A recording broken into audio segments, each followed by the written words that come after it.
how important is the Rose Bowl?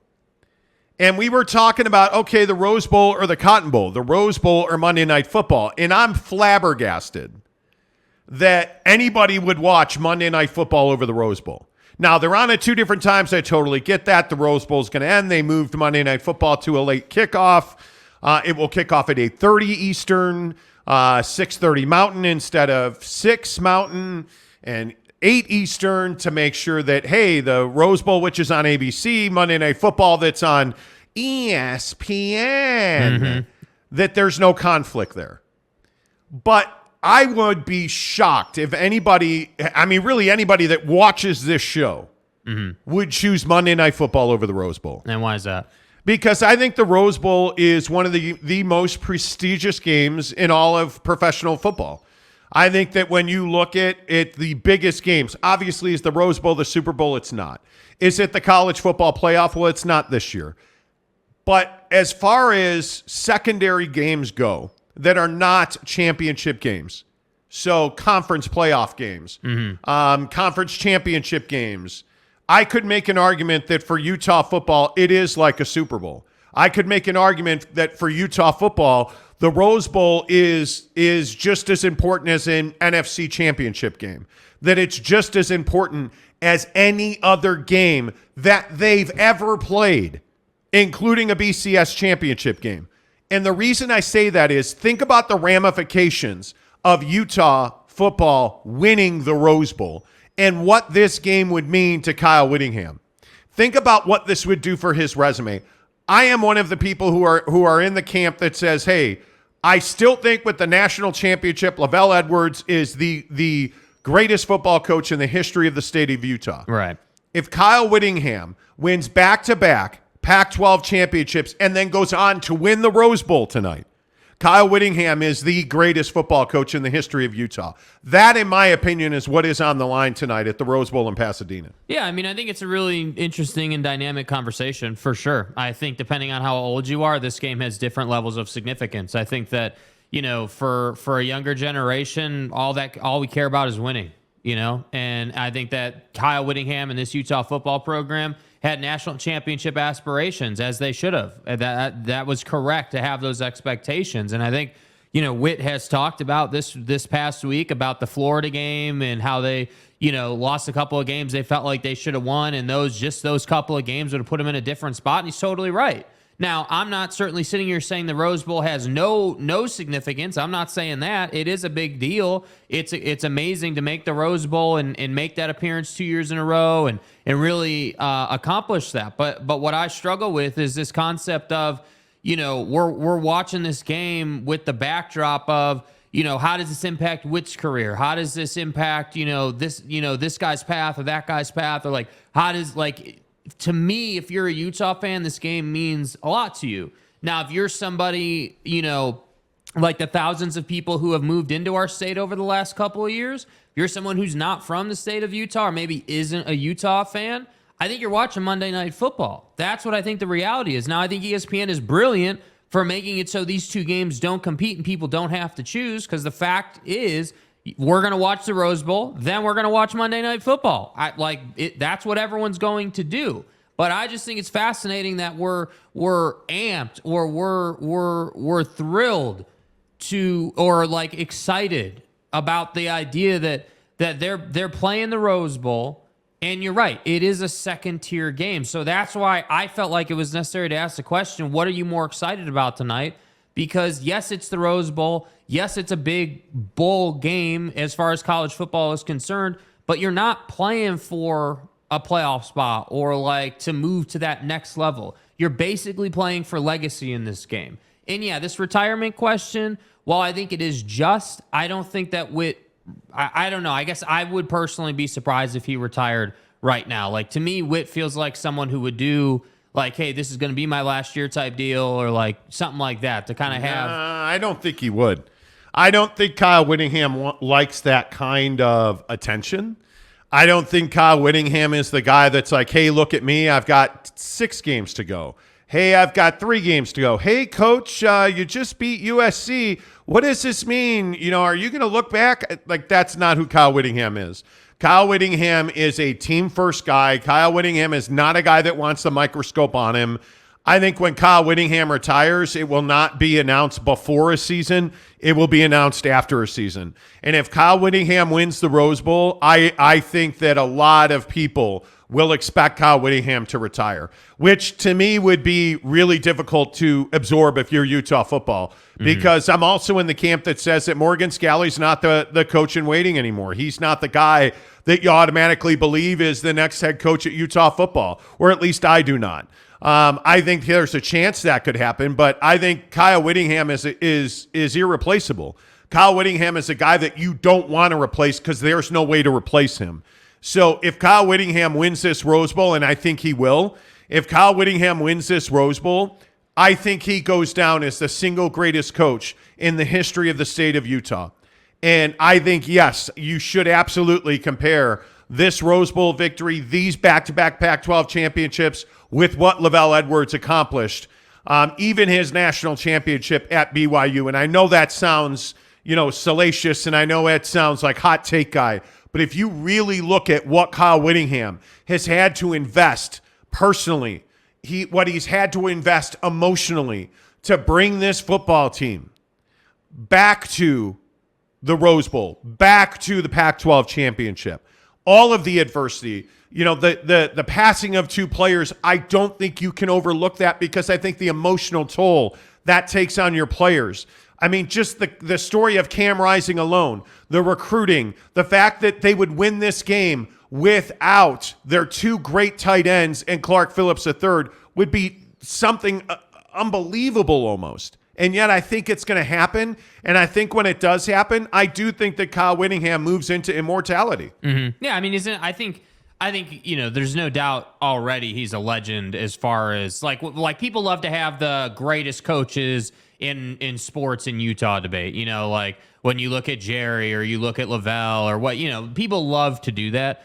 I think by that standard, Witt's already a legend. He's already an unforgettable. He's already, a staple of the sports landscape. And yeah, I mean, winning matters, and I think if you ask Kyle Whittingham about retirement, about his legacy, I think Kyle Whittingham wants to run in a national championship as long as he can. However, I think a Rose Bowl win, that's a nice way to send yourself off. So I guess I agree about what you said about, maybe retiring if he wins the Rose Bowl. But I just think that, I don't know, I just feel like this is a team that wanted to win a national championship. This is a team that was incredibly disappointed when you lost in the Swamp in week 1. Like, that was a crushing loss, and we talked about it, and we felt it, and we went through it. And ever since then, it's kind of been this comeback tour. And then you lost the UCLA game at the Rose Bowl, oddly enough. And I think it's still a great accomplishment to get here. I mean, we can't forget that they were not really in a great place to win the Pac-12, yet they're still here, and yet they did win the Pac-12, and they are still going to the Rose Bowl. So it's a hell of a season. There's no question about it. I'm not sitting here saying the Rose Bowl is not of any significance. It is significant. It is a big deal. But I think when you're comparing a big-time playoff implications matchup with the Bills and Bengals, and it's Josh Allen and it's Joe Burrow, and, it's a big deal, that's why I think we have to have that conversation. But again, it needs to be said, ESPN is brilliant. We're going to have a conversation about Oregon and grants of rights and that whole thing in a minute. But ESPN is absolutely brilliant for making it so these two games don't have to compete. I really appreciate that. Yeah, listen, I think it is, in my mind, when you look at his record, he's 154-73 as a football coach. I think this Rose Bowl is everything. I think it's everything. And I know that BYU fans this morning, I can see the comments where, the Rose Bowl's meaningless. If your take is the Rose Bowl's meaningless, you should go back to bed, because I don't know what you're thinking. The Rose Bowl is not meaningless. The Rose Bowl is one of the most prestigious championships that you can win. I think when you've won back-to-back Pac-12 championships and you can add a Rose Bowl victory to your resume, never mind you've lost 3 straight bowl games.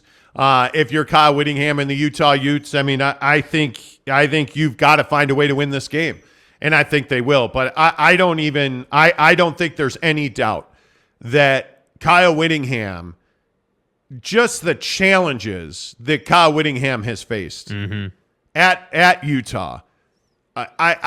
His accomplishments are unmatched in the history of the state of Utah as far as a football coach goes. Find me one who's done what he's done. Find me a guy that is as tenured as Kyle Whittingham is at Utah, that has brought a team out of nothingness in the Mountain West to supremacy in the Pac-12, back-to-back championships, back-to-back Rose Bowls. To think about the adversity that he's faced over time with his players, that they've just kept on going and they've put one foot in front of the other. I mean, it's, to me, that you could not have, outside of winning a national championship, you could not have written a better resume than Kyle Whittingham has written at Utah. I don't know how you would do it. I don't know how he's been able to recruit the way he's been able to recruit. I don't know how you get guys like Gianni Paul to come and play at an incredibly high level, and then you just keep replacing that guy, the Devin Lloyds. Just every single year. I was watching the Deion Sanders docuseries on Amazon Prime and seeing Trevor Riley on Deion's staff. Like, it's incredible to me the reach that Kyle Whittingham's player tree has, not his coaching tree. Look at the guys who have come through the program at Utah and look where they are now. Like, it's remarkable. I don't think that in the grand history of the state of Utah and the illustrious career of a guy like a Lavelle Edwards, I just don't think that Lavelle Edwards ever had to contend with the issues. Social media alone, smartphones alone, recruiting alone, Amazon Prime TV deals alone. I don't think Lavelle had nearly the hill to climb that Kyle has had to climb. Does that at all devalue the championship that BYU has? No, of course not. Does this at all devalue Lavelle Edwards? No, of course not.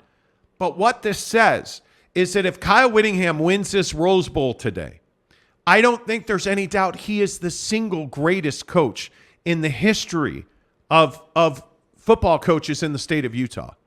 And I'm not sure it's close, with all due respect to those that came before Kyle and those who will come after. Good luck chasing down what he's accomplished.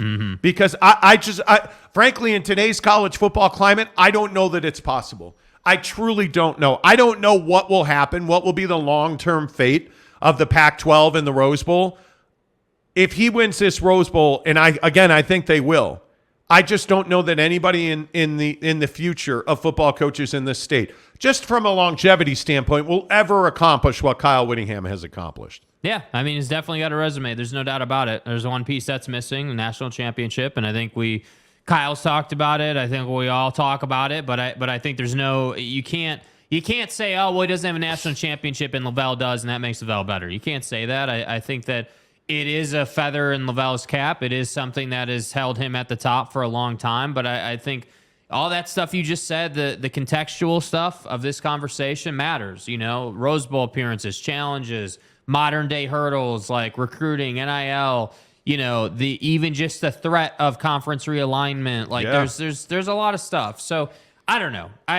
We're clearly different on this Rose Bowl. But there's no doubt it's a big deal for Witt's career. There's no question about that. Yeah, and again, I'm not telling you at all to discount 1984. I'm not. But that was 8-0 1984, right? Like if you look at, that you play 8 conference games, or their record was 13-0. Like, I mean, it's just a tougher hill to climb. This in this world of college football. College football's better now. Let's not sit here and say that in 1984 8-0 is the same as 2022 8-0. I'm not going to sit here and accept that assumption because it's just simply not true. Like, the athlete's better, the facility is better. Yeah. There's more helping these guys. These guys get more help with grades than they did back then. Like, there's way more helping these guys achieve at a higher level. So let's not sit here and say that, that football now is the same as football then, but I'm also not going to sit here and listen to people say, well, then does that mean that Lavelle's championship is somehow discounted? No. But you can't just ignore the fact that times have changed. The world evolves. Time does not stop for anybody. So with all due respect to Lavelle, he obviously was a groundbreaker in this state. He is a legend. He will forever be at the top of the coaching stack in this state. But I think as far as modern day, a name that people actually know and they can actually see the human being in front of them, I just don't think there's any doubt of the modern day coaches and potentially of all time. Whit is right there.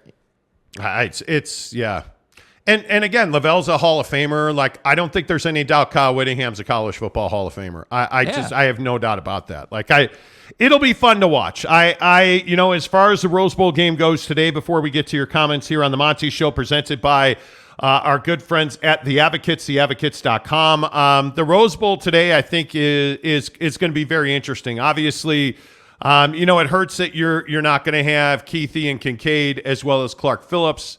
It's really unfortunate that those three guys are not going to be there for the Utah Utes, but this is still a really good team. This is still a really deep team. I think one of the bigger questions coming out of the weekend in the college football playoff is the Big Ten overrated? And man, I'm having a tough time saying it's not. I look at the way that Michigan just got, in my opinion, manhandled by TCU.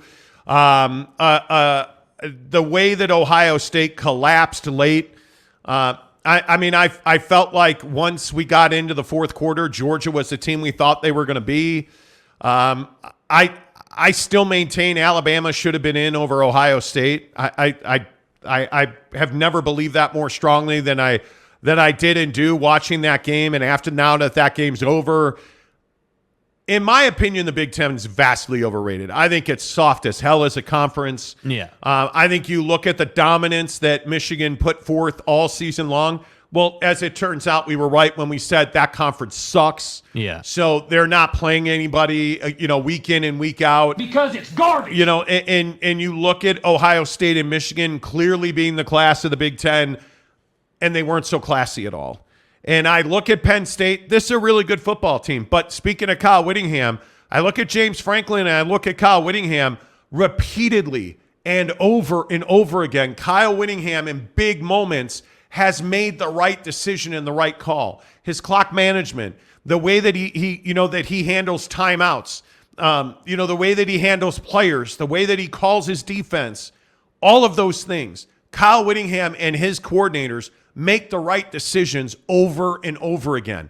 I look at James Franklin at Penn State, and I think James Franklin's a guy I don't want calling my game in the second half. Facts. Because he's going to repeatedly make the wrong decision. He's not going to call a timeout at the right time. A la Jim Harbaugh, who we're going to talk about whether or not he's a winner. Like, I look at these guys, and I put them up against Kyle Whittingham, and I look at James Franklin, and I put him up against Kyle Whittingham. I'm taking Kyle Whittingham every single time. Yeah. There is just no doubt about that. And in my mind, I think that is one of the major matchups in this game, Kyle Whittingham versus James Franklin, that will determine the winner.